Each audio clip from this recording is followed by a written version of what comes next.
Hello everyone, स्वागत है आप सब लोग का पीसीएस बाई तरुण में। जैसे कि आप सभी को पता है कि यूपी पीसीएस की टेस्ट सीरीज लगा रहे हैं लगातार, और आज की जो हमारी टेस्ट सीरीज होने वाली है दृष्टि की है और ज्योग्राफी भूगोल की टेस्ट सीरीज आज हम यहाँ पर लाएंगे। आपके एग्जाम की डेट आ चुकी है और एग्जाम की डेट का एडमिट कार्ड भी जारी हो चुका है। 22 दिसंबर को एग्जाम है, सभी लोग अपना डाउनलोड करके देख लीजिएगा किस शहर, किस जिले, किस जगह पर आपका एग्जाम सेंटर गया हुआ है। तो आज हम यहाँ पर शुरुआत करते हैं अपनी ज्योग्राफी की टेस्ट सीरीज से। जल्दी से आप चैनल को लाइक शेयर सब्सक्राइब कर लीजिए, जिससे कि आने वाले वीडियोस का आप लोगों को नोटिफिकेशन वगैरह मिलता रहे। और हमने दृष्टि की ही नहीं, संस्कृति की, ध्येय की और जीएस वर्ल्ड की भी मैंने टेस्ट सीरीज लगा रखी है। उम्मीद है आप लोगों ने देख ली होंगी। चलिए पहले क्वेश्चन की तरफ बढ़ते हैं। हमारा पहला क्वेश्चन है कि भारत के अक्षांशीय और देशांतरीय विस्तार के संदर्भ में निम्नलिखित में से कौन सा कथन सही है। तो अक्षांशीय और देशांतरीय विस्तार के संदर्भ में कहना है कथन। तो भारत की देशांतरीय और अक्षांशीय सीमा लगभग 20 डिग्री है। क्या 20 डिग्री है? तो आपका पहला ऑप्शन तो ये गलत हो चुका है। कितनी है आप मुझे कमेंट करके जल्दी से बताओ कितनी है। ठीक है, सेकेंड ऑप्शन कहता है कि 82.5 मतलब कि 82 मिनट 30 डिग्री पर पूर्वी देशांतर को भारतीय मानक समय के लिए मानक माध्यान्ह रेखा के रूप में चुना गया। ये किसके लिए चुना गया? भारत के लिए। तो आपका केवल यहाँ पर दूसरा वाला ऑप्शन यहाँ पर आपका सही जाता है। अच्छा, एक चीज और भी है कि भारत की जो स्थिति है, क्या आपको पूरब से पश्चिम, उत्तर से दक्षिण पता है या नहीं है? अगर नहीं पता है तो सुन लीजिए एक बार। भारत की, एक बार रखिएगा, भारत का अक्षांशीय और देशांतीय विस्तार है लगभग 30-20 डिग्री नहीं है बल्कि 30 डिग्री है। पहले तो ये करेक्ट कर लो। दूसरी बात, जो वास्तविक दूरी भारत की उत्तर से अगर दक्षिण करें, कहां से, नॉर्थ से अगर हम साउथ की बात करें, तो भारत की जो दूरी है 3214 किलोमीटर है। वहीं अगर आपसे क्वेश्चन में कभी पूछ लिया है कि भैया पश्चिम से ईस्ट बताओ, पूरब की ओर बताओ, तो 2933 किलोमीटर है। ये ध्यान रखिएगा थोड़ी सी। ठीक है, ये आप पहला क्वेश्चन, दूसरा वाला ठीक था, मैंने बता दिया, पहला वाला करेक्ट कर दिया है। चलिए नेक्स्ट क्वेश्चन चलते हैं। एल नीनो के संदर्भ में निम्नलिखित में से कौन सा सही है। देखो ये क्वेश्चन बहुत पॉपुलर क्वेश्चन है और एल नीनो के बारे में हर इंसान गलत टिक लगा देता है अक्सर। खैर समझते हैं। एल नीनो यह पूर्वी प्रशांत क्षेत्र में पेरू के तट पर गर्म समुद्री धाराओं की उपस्थिति है। बिल्कुल बात ठीक है। इसके परिणाम स्वरूप भारतीय उपमहाद्वीप में सामान्य से कम या फिर कम वर्षा होती है। बिल्कुल बात ठीक है। आपके दोनों ऑप्शन यहाँ पर सही जाएंगे। क्यों? जब एल नीनो आ जाता है तो अक्सर ऐसा देखने को मिलता है कि भारत के जो उपमहाद्वीप है वहां पर सामान्य से कम वर्षा देखने को मिलती है। चलिए नेक्स्ट क्वेश्चन है, राष्ट्रीय जलवृत्त मानचित्र और प्रबंधन कार्यक्रम के संदर्भ में कौन सा कथन सही है। राष्ट्रीय जलवृत्त मानचित्रण और प्रबंधन कार्यक्रम के बारे में कह रहा है कौन सा कथन सही है। अगर हम देखें यहाँ पर तो ग्रामीण विकास मंत्रालय के द्वारा आरंभ की गई एक केंद्रीय क्षेत्र की योजना है। क्या ये सही है? गलत है। कहाँ की योजना है? कहाँ की योजना बताइएगा। ये किसकी योजना है? ये केंद्रीय भूजल बोर्ड की योजना है। ध्यान रखिए किसकी है? केंद्रीय भूजल बोर्ड की योजना है। दूसरा ऑप्शन कहता है कि, मतलब ये ऑप्शन गलत है, मतलब ये किसकी योजना है? केंद्रीय भूजल बोर्ड की योजना है। तो पहला ऑप्शन आपका गलत है। ठीक है। सेकेंड ऑप्शन कहता है कि जल भृतों का चित्रण, लक्षण, वर्णन करने के लिए भूजल प्रबंधन और विनियमन योजना का एक हिस्सा है। देखो अगर देखा जाए, थोड़ा सा दिमाग लगाओगे आप तो दूसरे वाले ऑप्शन से आपको पहला वाला ऑप्शन सही मिल जाता। खैर बता दिया, केवल आपका दूसरा वाला यहाँ पर सही है, पहला वाला मैंने बता दिया केंद्रीय भूजल बोर्ड से संबंधित है। चलिए नेक्स्ट है, कर्क रेखा भारत की किस राज्य से होकर गुजरती है। तो ये जो कुछ राज्य हैं और यहाँ पर कुछ कहा गया है कर्क रेखा गुजरती है, कहाँ से गुजरती है? तो इसमें से जो राज्य है वो केवल छत्तीसगढ़ से गुजरती है। बाकी की कर्क रेखा भारत से 8 राज्यों से गुजरती है। कौन कौन से राज्य हैं? सबसे पहले गुजरात से, फिर राजस्थान से, फिर मध्य प्रदेश से, छत्तीसगढ़ से, झारखंड से, पश्चिम बंगाल से, त्रिपुरा से और लास्ट में आपका मिजोरम से गुजरती है। तो ये 8 राज्यों से होकर हमारी कर्क रेखा गुजरती है। ठीक है। चलिए नेक्स्ट क्वेश्चन पे हम यहाँ पर चलेंगे। आपका ऑप्शन यहाँ पर बता दिया है ना। अच्छा एक मिनट, मैंने नीचे तो देखा ही नहीं है ना। टिक लगा दिया, छत्तीसगढ़ से, राजस्थान से और त्रिपुरा से। तो आपका 1, 2 और 3 बी वाला ऑप्शन जाएगा। ठीक है, मणिपुर से नहीं गुजरती है, मैंने बता दिया है, ध्यान रखिएगा। ठीक है, तो आपका बी वाला ऑप्शन है छत्तीसगढ़, राजस्थान, त्रिपुरा। बाकी के ऑप्शन ये आपको लिख दिए हैं मैंने बाकी। चलिए नेक्स्ट क्वेश्चन आता है कि भारत का निम्नलिखित में से कौन सा राज्य है म्यांमार के साथ सबसे लंबी सीमा साझा करता है। देखो ये क्या कह रहा है, ये कह रहा है कि म्यांमार के साथ सबसे लंबी सीमा साझा कौन सा राज्य करता है। तो आप बोलोगे अरुणाचल प्रदेश। ध्यान रखना है, मणिपुर मिजोरम पे टिक मत लगा देना या नागालैंड पे टिक लगा दो, बिल्कुल गलत हो जाएगा। आपकी जो अरुणाचल प्रदेश है, केंद्रीय गृह मंत्रालय के द्वारा अरुणाचल प्रदेश सबसे लंबी सीमा को साझा करता है, ध्यान रखिएगा। ठीक है, चलिए नेक्स्ट क्वेश्चन देखते हैं। वायुमंडल की परतों के संदर्भ में कौन सा कथन सही है? पृथ्वी का जो ओजोन परत है वो क्षोभ मंडल में पाया जाता है। क्या ओजोन परत क्षोभ मंडल पाया जाता है? गलत, समताप मंडल में देखने को मिलता है। क्षोभ मंडल की ऊंचाई पृथ्वी के ध्रुवों पर कम और भूमध्य रेखा पर अधिक होती है। बिल्कुल बात ठीक है। ध्रुवों पर कितनी होती है? केवल आपकी 8 किलोमीटर देखने को मिलती है। वहीं भूमध्य रेखा, विषुवत रेखा पर आपकी 18 किलोमीटर तक देखने को मिल जाती है। तो इस तरीके से आपका केवल दूसरा वाला सही है, तो ए ऑप्शन पे टिक लगाओगे। चलिए नेक्स्ट क्वेश्चन चलते हैं। एक साइड कोयला है और एक साइड राज्य के नाम है, मतलब कि यहाँ पर बताना है, सम्मिलित करना है। यहाँ पर देख लेते हैं एक बार। ये क्वेश्चन ना ऐसे बड़ा डाउट में डाल देते हैं, है ना। खैर कोई बात नहीं, देखते हैं। अगर हम गिरिडीह की बात करें तो गिरिडीह कहाँ पर है? तो आपका जो गिरिडीह है दोस्तों वो आपका कहाँ पे जाएगा? वो आपका झारखंड में जाएगा। कहाँ पे जाएगा? झारखंड में जाएगा। तो इस तरीके से हम यहाँ पे लिख देते हैं, आपका गिरिडीह झारखंड में है। ठीक है, कोरबा की बात करें तो कोरबा कहाँ पर है? तो कोरबा जो आपका जाएगा दोस्तों, वो कोरबा कहाँ जाएगा बताइए? कोरबा कहाँ जाएगा आपका? कोरबा आपका छत्तीसगढ़ में जाएगा। कहाँ पर जाएगा? छत्तीसगढ़ में जाएगा। अगर हम बात करें रानीगंज की, तो रानीगंज कहाँ जाएगा आपका? रानीगंज आपका पश्चिम बंगाल में जाएगा। और वहीं बात करें अगर सिंगरौली की, तो सिंगरौली आपका कौन सा टिक सही होगा? सिंगरौली आपका मध्य प्रदेश सही होगा। तो इस तरीके से आप थोड़ा सा अपना सही से मिलान कर लीजिएगा। चलिए नेक्स्ट क्वेश्चन पे चलते हैं। हम यहाँ पर निम्नलिखित में से कौन सा पूर्व मानसून बौछार और फल है फसल के उपयुक्त सही ढंग से सम्मिलित नहीं है? मतलब कि ऐसी कौन सी फूल या फलों की बौछार है जो कि सही नहीं है? अगर हम बात करें यहाँ पर काल बैसाखी में जूट, बिल्कुल ठीक है। बारदौली में छीड़ा, मतलब कि चाय, ठीक है। फिर क्या फूलों की बौछार की बात करें तो ट्यूलिप फूल, ये गलत है। फूलों की बौछार के लिए ट्यूलिप फूल गलत है, क्योंकि यहाँ पर केरल और निकटवर्ती जो उत्पादक क्षेत्र वहां पर फूल खिलते हैं, ना कि ट्यूलिप फूल खिलते हैं। तो आपका ऑप्शन यहाँ पर ए ऑप्शन गलत है, ध्यान रखिएगा। भारत में चीनी उद्योग के संदर्भ में कौन सा कथन सही है? चीनी उद्योग के बारे में बात कर रहा है, कौन सा कथन सही है? तो उचित एवं लाभकारी मूल्य पर न्यूनतम मूल्य है जो चीनी मिलों को कृषि लागत और मूल्य आयोग की सिफारिश के आधार पर किसानों को देना होता है। ठीक है। दूसरा कथन कहता है कि भारत ने वर्ष 2030 तक पेट्रोल में 20% एथेनॉल मिश्रण का लक्ष्य को संशोधित किया हुआ है। तो यहाँ पर आपका ऑप्शन कौन सा सही होगा? केवल पहला वाला आपका सही होगा। क्यों होगा भाई? दूसरा वाला आपका क्यों गलत है? तो भारत सरकार ने 2030 की बजाय कितना कर दिया है लक्ष्य? 2025-26 कर दिया था कि हम 20% क्या करेंगे? पेट्रोल में इथेनॉल का मिश्रण करेंगे। ठीक है, तो ये चेंजेस किया हुआ है। 2030 पहले लक्ष्य रखा था, अब इन्होंने 25-26 कर दिया है।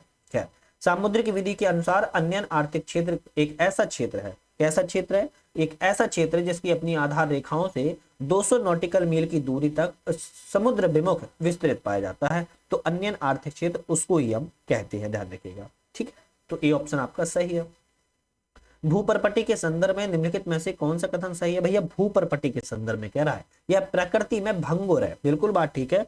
जो भूप्रपट्टी है कठोर है, दृढ़ है, भंगुर है। तो ये कैसी है? भंगुर है। ठीक है। महासागरों में भूप्रपट्टी की मोटाई महाद्वीपों की तुलना में अपेक्षाकृत कम होती है। क्वेश्चन ये कह रहा है जो महासागर होते हैं, कौन होते हैं? जो महासागर होते हैं, महासागरों में जो भूप्रपट्टी होती है वो उसकी मोटाई कम होती है, जबकि महाद्वीपों में बात करें, महाद्वीपों में अगर भूप्रपट्टी की मोटाई अधिक होती है महासागरों की अपेक्षा। तो आपका ऑप्शन दोनों सही है, तो आप डी पे टिक लगाओगे। चलिए नेक्स्ट क्वेश्चन है, निम्नलिखित में से कौन सा राज्य जल नियामक प्राधिकरण अधिनियम 2005 को लागू करने वाला पहला राज्य है?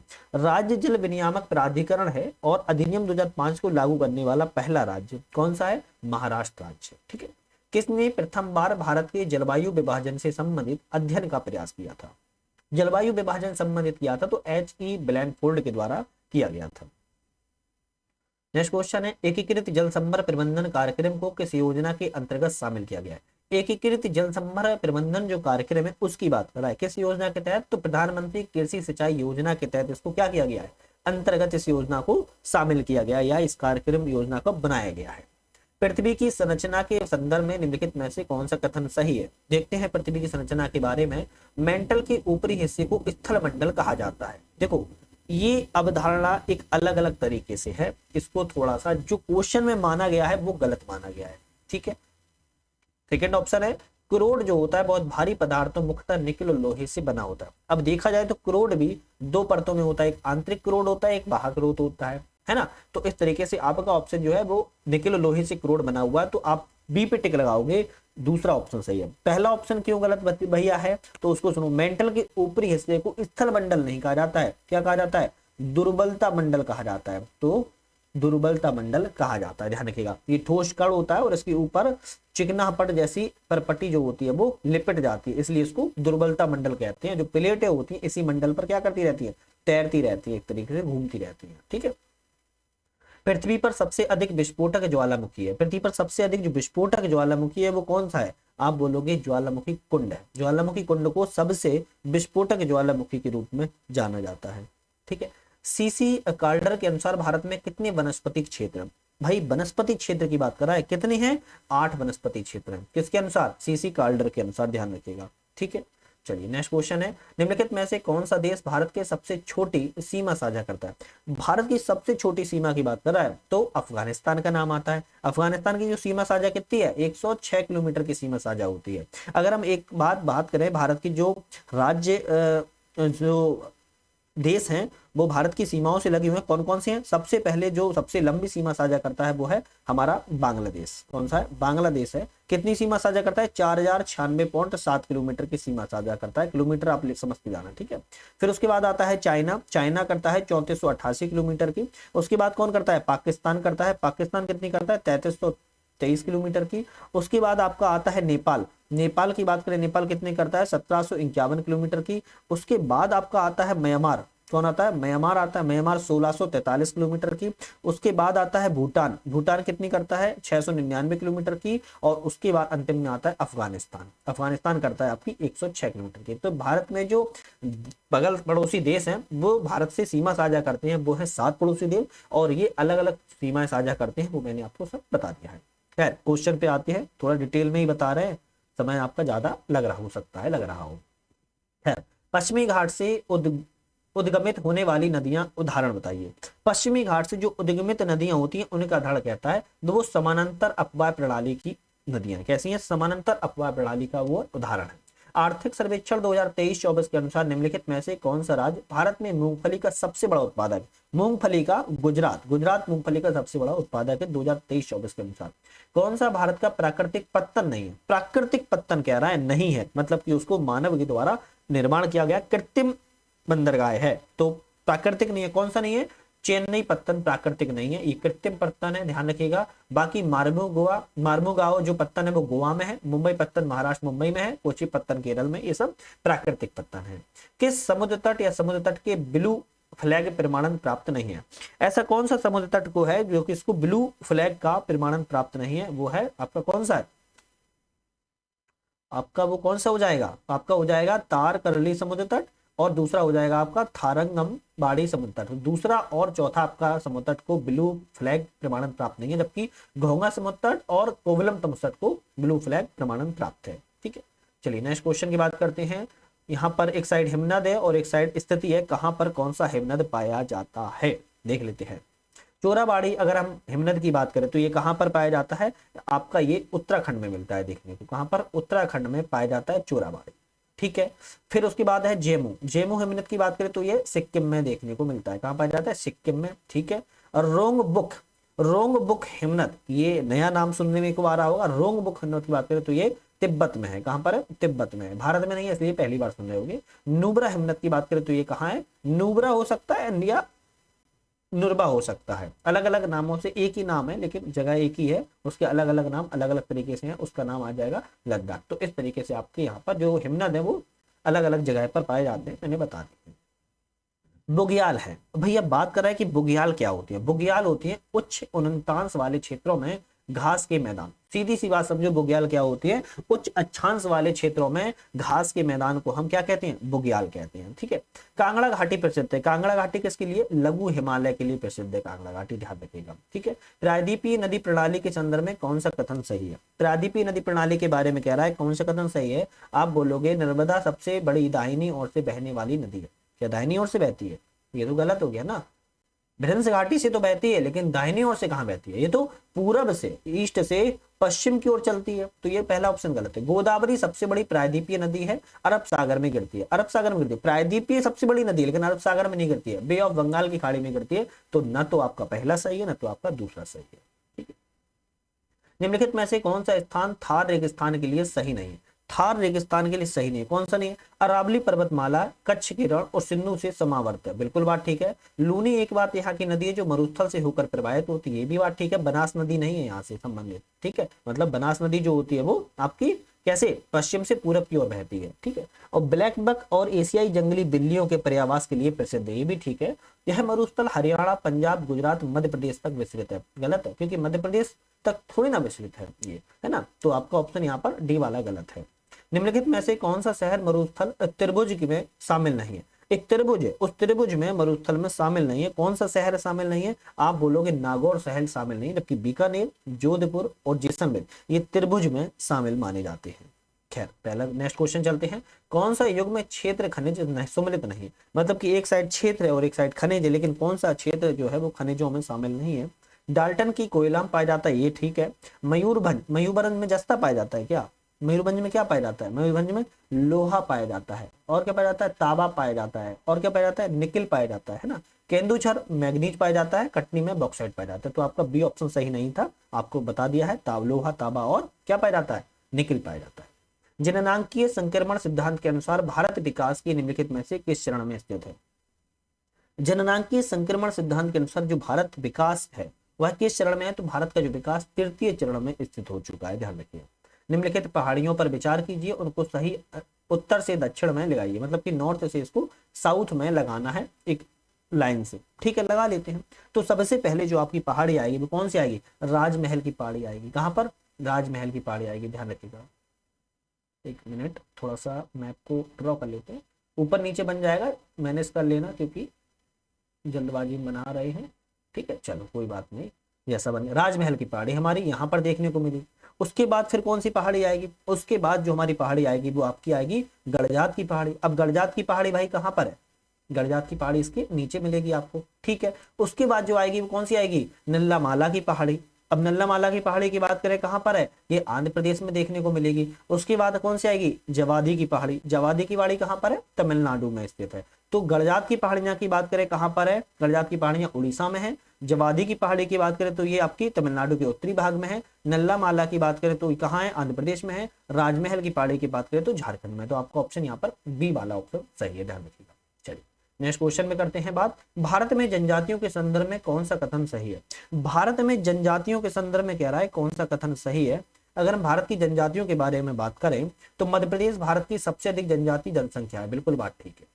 भील सबसे बड़ा जनजाति समूह है, इसके बाद गोंड का स्थान आता है, बिल्कुल बात ठीक है। आप बी पे टिक लगा देना, दोनों ऑप्शन यहाँ पर सही है, ठीक है। चलिए, एक साइड दर्रे हैं और एक साइड राज्य, मतलब कौन सा दर्रा किस राज्य में स्थित है इसकी बात कर रहा है, देख लेते हैं। गोरमाट का दर्रे की अगर हम बात करें तो कहां पर है? राजस्थान में है। असीरगढ़ के दर्रे की बात करें तो कहां है? मध्य प्रदेश में है। सैला दर्रे की बात करें कहां है? अरुणाचल प्रदेश में है। अगर हम मुलिंग दर्रे की बात करें तो कहां है? उत्तराखंड में है, ठीक है। तो आप लोग उसको करेक्ट कर लेना। चलिए, भारतीय वन स्थिति रिपोर्ट ISFR 2021 के संबंध में निम्नलिखित में से कौन सा कथन सही नहीं है? इनमें से कौन सा कथन सही नहीं है उसको बात करें अगर हम। यह भारत के वन एवं वृक्ष आवरण का आकलन है, जिसे भारतीय वन सर्वेक्षण के द्वारा प्रत्येक 2 वर्ष में प्रकाशित किया जाता है, ठीक है। देख लेते हैं नेक्स्ट क्वेश्चन। भारत राष्ट्रीय स्तर पर वन आवरण में 1540 वर्ग किलोमीटर में निवल वृद्धि हो गई है, बिल्कुल बात ठीक है। क्षेत्रफल की दृष्टि से अरुणाचल प्रदेश में देश का सबसे बड़ा वन आवरण प्रतिशत है, उसके बाद मध्य प्रदेश का स्थान है, ये गलत है ना, ये सही हो जाएगा। अरुणाचल प्रदेश में पक्के बाघ अभ्यारण्य सबसे अधिक वन पाए जाते हैं, बिल्कुल बात ठीक है। तो एक चीज थोड़ा सा याद रखिएगा, अगर कभी ऑप्शन में आ जाए कि पक्के बाघ अभ्यारण्य कहां पर है तो आप कहोगे अरुणाचल प्रदेश में है, ठीक है, ध्यान रखिए। चलिए, पर्वत है, चोटी है, सुमलित नहीं, मतलब कि पर्वत की जो चोटियां हैं वो यहाँ पर एक ऐसी पर्वत चोटी है जो सुमलित नहीं, कौन सी नहीं है? जिदगंगा उड़ीसा में, ये गलत है। ये कहां पर है? उड़ीसा में नहीं है तो कहां पर है? ये आपकी आंध्र प्रदेश में, ध्यान रखिएगा, ठीक है। बाकी सब मिली सही है, आपकी पहली वाली गलत है। धूपगढ़ मध्य प्रदेश में है, गुरु शिखर राजस्थान में, अनाई मुड़ी आपकी केरल में है, ठीक। जिंदगढ़ा कहाँ थी चोटी? आंध्र प्रदेश में है। भूगोल शब्द किसके द्वारा गढ़ा गया? ये इंपॉर्टेंट क्वेश्चन है। भूगोल शब्द एरोटोस्थनीज के द्वारा गढ़ा गया है। अगर कभी आ जाए कब गढ़ा था इन्होंने, तो आप बोल देना 275 से लेकर 194 ईसा पूर्व के द्वारा इनके द्वारा गढ़ा गया था। ठीक है। जनजाति और राज्य, मतलब कि कौन सी जनजाति किस राज्य में पाई जाती है, इसकी बात कर रहा है। देख लेते हैं। अगर लाहुल की बात करें तो ये कहाँ पाई जाती है भैया, लाहुल आपकी कहाँ पाई जाती है, ये तो ऑप्शन में नहीं है। लाहुल वैसे उत्तराखंड में देखने को मिलती है, लाहुला जो है वो उत्तराखंड में देखने को मिलती है, ऑप्शन में नहीं है। खैर कोई बात नहीं, हम देख लेते हैं। लाहुला हिमाचल प्रदेश में लगा लेते हैं। चेंचू की बात करें तो ये तेलंगाना में लगा लेते हैं। भैना की बात करें तो महाराष्ट्र में लगा देते हैं। दमारिया की बात करें तो गुजरात में। थोड़ा सा यहाँ पर आप लोग ध्यान रखना, लाहुला ऑप्शन में हिमाचल है तो लगा दिया है, लेकिन अगर उत्तराखंड आता है तो उत्तराखंड पर ही प्रॉपर लगाना है, तो ऑप्शन आपका सी वाला यहाँ पर सही जाएगा। मोरीबंद डेल्टा किस डेल्टा का उपखंड है भैया, मोरीबंदा जो डेल्टा है किस डेल्टा का उपखंड है, आप बोलोगे बंगाल डेल्टा का उपखंड है, ध्यान रखिएगा। ठीक है।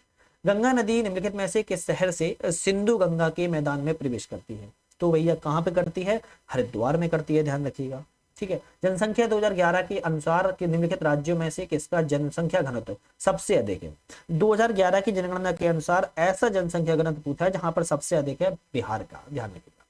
वर्ष 2011 की जनगणना के अनुसार भारत का जनसंख्या घनत्व प्रति व्यक्ति वर्ग किलोमीटर कितना है, तो कितना है 382 है। ये तो थोड़ा सा ध्यान ही रखो, भूलना थोड़ी ना है। 2011 की जनगणना के अनुसार है 382 प्रति वर्ग किलोमीटर। 2011 की जनगणना के अनुसार भारत का सबसे कम जनसंख्या घनत्व वाला राज्य कौन सा है, सबसे कम जनसंख्या वाला राज्य सिक्किम है, ध्यान रखिएगा।